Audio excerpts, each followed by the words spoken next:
The image of Pep Guardiola with his head in his hands contemplating Manchester City's Champions League exit from a seat in the Colin Bell stand is likely to be an enduring one. This, the unwritten caption will say, is what England can do to the world's finest coaching talent. To be strictly accurate, it was not English football's fault that Guardiola lost it so completely at the end of the first half against Liverpool. It was more a combination of Martin Atkinson and the Spanish referee Antonio Mateu Lahoz.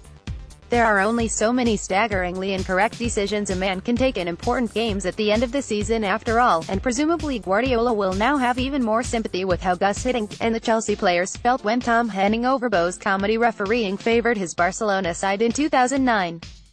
Guardiola said at the time he could understand Chelsea's frustration, and it is not difficult now to recognise his own. With a modicum of competence from officials, and it must be said, better finishing from Raheem Sterling, City might by now have the league trophy on the sideboard and the satisfaction of at least giving Liverpool a run for their money. As it is, City go to Spurs on Saturday night out of Europe and out of sorts after 3 consecutive defeats, unable even to wrap up the title by winning at Wembley.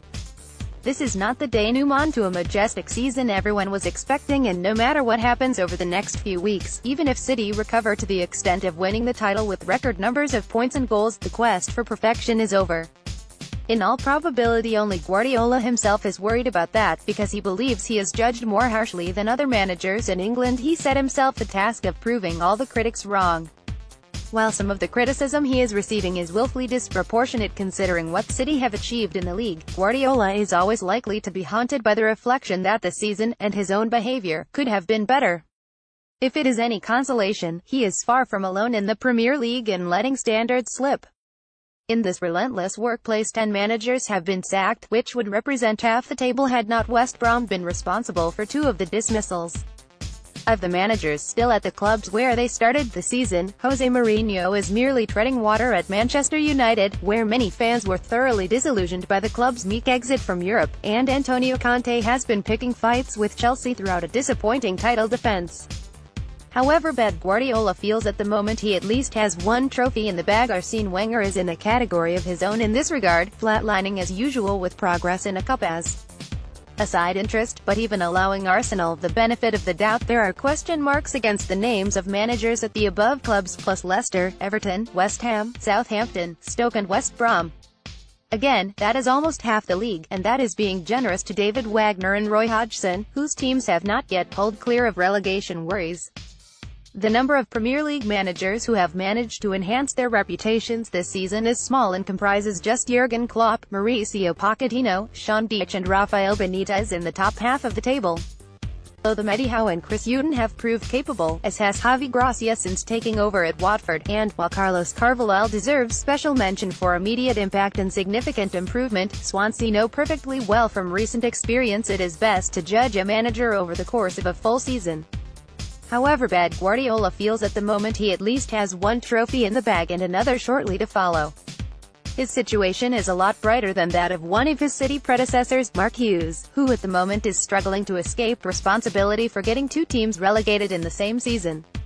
Or Alan Pardew, who somehow managed to make a grim situation at West Brom even worse. Or even Sam Allardyce at Everton, whose famously thick skin appears to prevent him realising how thin his bond with supporters is becoming. Looking at the table, there could easily be half a dozen fresh managerial appointments before the start of next season. For the most part, too, it is experienced coaches and leaders going through the churn. The Premier League is hard to hack. Last year's champions are looking like missing out on the top 4.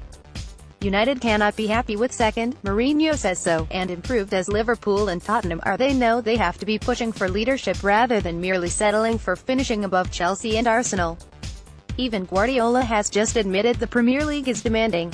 Previously he has claimed it is no better or worse than Spain or Germany, and he is in a position to know, though after the remarkable reversal of fortune on Saturday he said the unexpected derby result, United did not have a single shot on target in the first half, showed how tough the Premier League can be.